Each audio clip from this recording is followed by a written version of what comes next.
प्रणाम कौशल्य।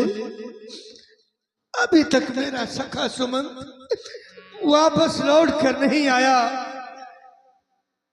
मैंने तो सुमंत से कहा था, सुमंत जाओ रथ ले लो मेरा और रथ में बिठाकर 2-4 दिन भ्रमण करना, वापस ले आना।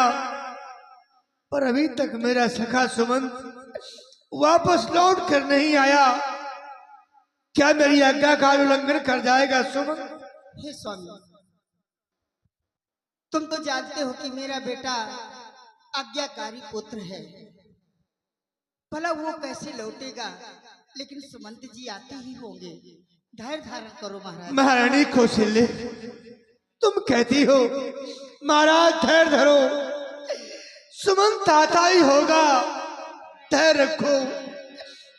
हे कौशल्य, धरूं कैसे धीर जब मेरे निकल गए दोनों वीर। तू धरूं कैसे धीर, कैसे मैं धैर्य धरूं, किस की आस लेकर मैं महलों में सहन करूं। अरे मेरा तोता जैसा बोलता राम पिंजरे को खोल कर निकल गया, मैं अभागा यो ही देखता रह गया, यो ही देखता रह गया। मुझे ऐसा लगता है कि मेरा सुमंत, जिसने आज तक कभी मेरी आज्ञा नहीं टाली, आज शायद वो भी वापस नहीं आएगा। आज लगता है मेरे अरमानों पर उसने भी पानी फेर दिया, वो भी लौट कर नहीं आएगा।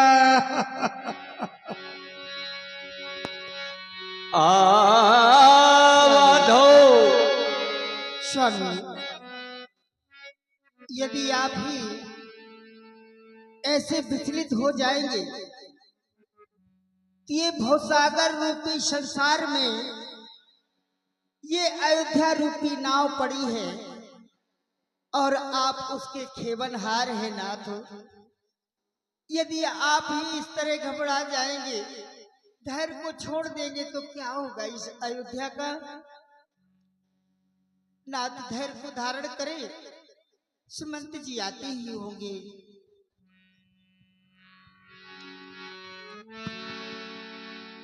अवध प्रवेश की अंधियारे, पैठ भवन रथिला की दुआरे। अंधकार छाया हुआ है सारे अयोध्या में, कोई सुमंत को ये बताने वाला नहीं है कि इस समय महाराज माता कहके के महलों में है या माता कौशल्या के महलों में, या सुभद्रा मैया सुभद्रा के महलों में। कोई सुमंत को सहारा देने वाला नहीं है। क्या करूं? दासिन दीख सचो बिकलाई, राजभवन में अंधकार छाया हुआ है, शोक से सब डूबे हैं। न मुझे कोई दासी दिखाई दे रही, न दास दिखाई दे रहा है।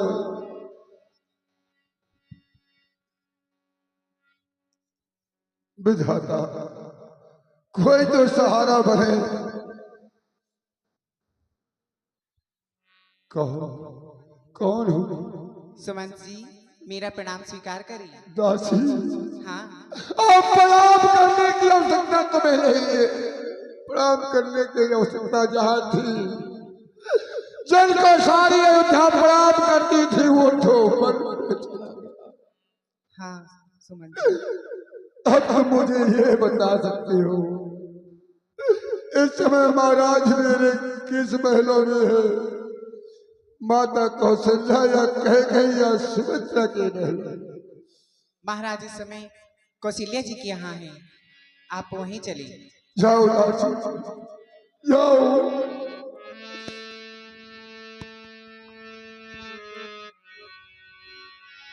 यार मैं महाराज से क्या उत्तर दूंगा? पूछेंगे महाराज सुमंत क्या मेरे राम को वापस ले आए? क्या कहूंगा? कोई उत्तर नहीं होगा, कोई उत्तर नहीं होगा। महाराज कौन सुमंत आ गया? आप है प्यारे सुमंत। आ गया मेरा सखा सुमंत, आ गया मेरा सखा सुमंत। एक डूब की नौका का सहारा हो गया मेरा सुमंत। आओ सुमंत आओ। मुझे तो पूर्णतः विश्वास था मेरा सखा सुमंत निश्चित ही वापस आएगा, मेरे बेटा राम लक्ष्मण जानकी को निश्चित ही लेकर आएगा। वापस लाए हो ना? हाँ हाँ निश्चित ले आए होगे, क्योंकि तुमने कभी मेरी आज्ञा का उल्लंघन नहीं किया। निश्चित ही ले आए होगे। सुमंत कहाँ मेरा बेटा राम? कहाँ मेरा बेटा राम? कहाँ मेरा बेटा लक्ष्मण वो पुत्र वधू जानकी? कहाँ राम लखन वैदेही आनो फेर की बड़ी सिधारे? वापस ले आए हो ना? वापस ले आओ। सुमंत बोलते क्यों नहीं? सुमंत बोलते क्यों नहीं? रथ में सजा करके ले गया था, लेकिन रथ खाली हाथ। मैं धर्म के संकट में पड़ करके किसी को वापस नहीं लाया। सबने धर्म की बात कही। सीता कह रही थी प्यारे सुमंत, महामंत्री सुमंत, क्या प्रत्येक नारी का ये धर्म है कि पति के चरणों की सेवा से वंचित होकर अयोध्या चले? मैंने कहा नहीं, इसलिए पुत्र वधू जानकी को भी वही वापस नहीं ला सका। मैंने बहुत प्रयास किया कि हर रोज लक्ष्मण भी आ जाए, लेकिन लक्ष्मण भी नहीं ला सका। सजा कर रथ ले गया था, 2-4 दिन पल घुमाने को, सुरसर अढ़वाने को, लेकिन मैं तो महाराज खाली हाथ आ गया। क्या वापस नहीं लाए? सुमंत हो जा तू बस मौन। अरे मैंने कभी सोचा भी नहीं था कि तेरे द्वारा मेरी आज्ञा को उल्लंघन किया जाएगा, लेकिन आज तुमने मेरे अरमानों पर पानी फेर दिया। मैंने पूछा कि वापस लाए हो, तो तुमने उत्तर दिया कि नहीं महाराज, वापस नहीं ला पाया। अरे सुमंत, धिक्कार है तेरे जिंदगी मन को और धिक्कार मुझे सुमंत। फिर भी कहते हो कि महाराज धैर्य रखो, उपदेश मुझे तुम देते हो, रखो धैर्य। लेकिन सुमंत कैसे धरो धीर, कैसे धैर्य रखूं सुमंत, जब मेरा वो प्राणों से प्यारा सुकुमार राम वन की ओर चला गया, जिसे मैंने ढिढोरा पटवाया था कि प्रातः काल राजा बना दूंगा, उसी को मैंने वनवास दे दिया। तो ना राजा बनने का उत्सव सुनकर हृदय में हुलास हुआ और ना वनवास सुनने से दिल में दुख हुआ। ऐसा पुत्र मेरा जो वन की ओर चला गया, मेरे पुत्र जैसा बड़भागी सुत और मुझ जैसा भागा पिता इस धरती पर दूसरा और नहीं होगा। अरे आने से पहले सीखा था या मेरा है या मेरा है, पर जाने से पहले दिख रहा बस चारों ओर अंधेरा है, चारों अंधेरा। आज जिसकी आय पर बैठा था, आज उसकी आय टूट गई सुमंत। अरे किस पर्दे में छिपे हो बेटा, अरे किस पर्दे में छिपे हो बेटा, ये तुम मिन फेंकता मेरा कलेजा।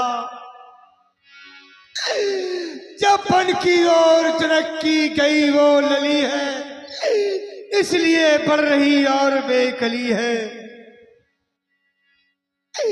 आज धैर्य नहीं धरा जा सुमंत, धरो महाराज, धैर्य नहीं धर पा रहा सुमंत। लेकिन ये खोल, ये देखो, ये वही आ गया मेरा बेटा राम। आओ मेरा राम। कौन है महाराज? ये क्या बोल रहे हैं आप? आपको कुछ दिखाई दे रहा है, हमें तो नहीं दिखाई दे रहा महाराज।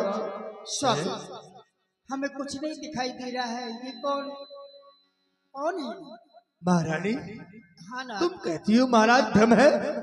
ये मेरा वहम नहीं है, ये भ्रम नहीं है, निश्चित है ये वही है जो मैंने आज तक तुमसे कभी बताया नहीं था। वही क्या है महाराज? ये तो रात्रि का समय है, रात के समय में तुम्हें कैसे अनुभूत हो रहा है महाराज? मैं बता रहा हूँ, एक समय की बात है, जिस समय मेरी तरुण अवस्था थी, मुझे शिकार खेलने का अधिक शौक था। श्रमण कुमार अपने माता पिता शांतन और ज्ञानवती को, क्योंकि ऋषि शांतन की कोई संतान नहीं थी, दोनों प्राणी पुत्र की आशा में अनेकों प्रकार के पूजा पाठ तपस्या में लगे रहे। उन्हें यह वरदान मिला कि पुत्र होगा, पर तुम पुत्र को देख नहीं पाओगे, संतान होती तुम्हारी आंखें अंधी हो जाएंगी। उन्होंने स्वीकार किया कि भले ये मैं हमारा पुत्र हमारे नेत्रों से न दिखाई दे, पर हमें कम से कम पुत्र की प्राप्ति तो हो जाए। इन्हीं शब्दों पर पुत्र की प्राप्ति तो हो गई शांतन और ज्ञानवती को, लेकिन जो ही पुत्र पैदा हुआ, दोनों माता पिता की आंखें अंधी हो गई। फिर देववाणी हुई कि यही पुत्र जिस समय तुम्हें सभी तीर्थों का भ्रमण कराकर वापस ले आएगा, तुम्हारी आंखें जो कि हो जाएगी, तुम्हें पुत्र का दर्शन हो जाएगा। बस इसी लालसा से श्रवण कुमार अपने बूढ़े माता पिता अंधी अंधा को तीर्थ यात्रा कराने गया था, और जो ही तीर्थ यात्रा कराकर वापस अयोध्या के करीब आया, शाम का समय था, उसके माता पिता प्यासे थे। श्रवण कुमार जल लेने के लिए सरजू किनारे आया, और मैं भी सारा दिन शिकार में लगा रहा, शिकार नहीं मिला सुमन। जो ही उसने सरजू में जल लेने का प्रयास किया, आवाज आई तुम्मा से। मैंने सोचा कि निश्चित ही कोई अहिंसक जीव जलपान कर रहा है। मैंने कहा चलो दिन भर का खोया हुआ शिकार चलो शाम को मिल रहा है। मैंने जो ही आवाज सुनी, आवाज सुनती मैंने शब्दवती बाण छोड़ा, वो जाकर के श्रवण के सीने में गिर पड़ा। वो हाँ माँ हाँ कह के पिता धर्म पर गिर गया। मैंने कार्य हो गया कोई अपराध, आज इस लाल से निश्चित ही वज्राघात हो गया। दशरथ जैसे नेपाल से मैं दौड़ता हुआ गया और देखा वो तड़पता हुआ श्रमण तीर के लगे हुए बाण से झटपटा रहा था। मैंने कहा अरे तुम कौन हो? उसने कहा महाराज मेरा नाम श्रमण है, लेकिन तुम कौन हो? मैंने कहा मुझे महाराज मत कहो, मैं तुम्हारा हत्यारा हूं, मेरे बाण के माध्यम से तुम्हारा वध हो गया है। इस हत्यारे को जो भी सजा देना चाहते हो दे सकते हो। समझ ने कहा नहीं महाराज मैं आपको कोई सजा नहीं दे सकता हूं, पर एक मेरा उपकार कर दो। मैंने कहा कौन सा उपकार समन? पूछा मैंने समन कुमार से। उसने कहा मेरे माता पिता इस समय बट वृक्ष के नीचे बैठे प्यासे हैं, उन्हें जलपान करा दो। मैंने कहा आज्ञा स्वीकार है। उसी तुम्बे मैंने जल लिया और पहुंचा ऋषि शांतन के पास। मैंने कहा पिताश्री जलपान कर लीजिए। उन्होंने कहा रे समर आज तुम्हें क्या हो गया है? तुम्हारी आवाज आज भारी भारी सी लग रही है, क्या हो गया?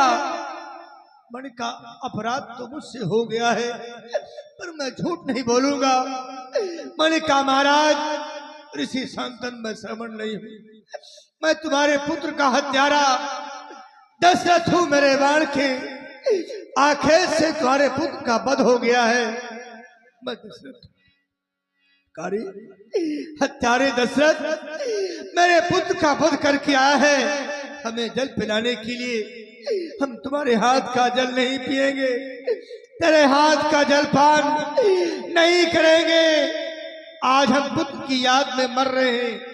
हम तुम्हें श्राप देते हैं कि तुम भी एक दिन इसी तरह पुत्र की वियोग में मरोगे। मैंने सोचा कि चलो, मेरे तो कोई संतानें नहीं है, शायद इसी श्राप के कारण मुझे संतान की प्राप्ति हो जाए।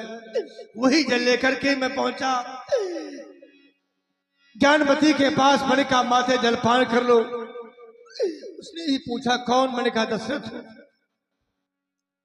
उसने भी कह दिया दशरथ, तुम जैसे हत्यारे के हाथ का जलपान हम नहीं पी सकते हैं। आज दो लाशें मेरे सामने पड़ी है, मेरे पुत्र की लाश पड़ी है, कोई अंतिम संस्कार करने वाला नहीं है।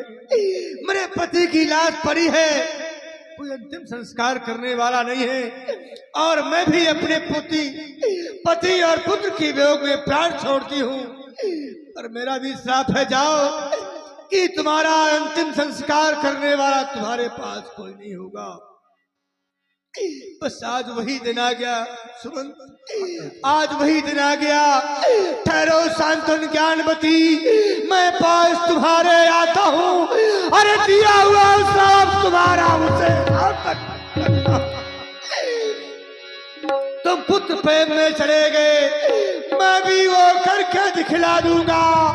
अरे दिया हुआ वो श्राप तुम्हारा उसे सार्थक कर दूंगा।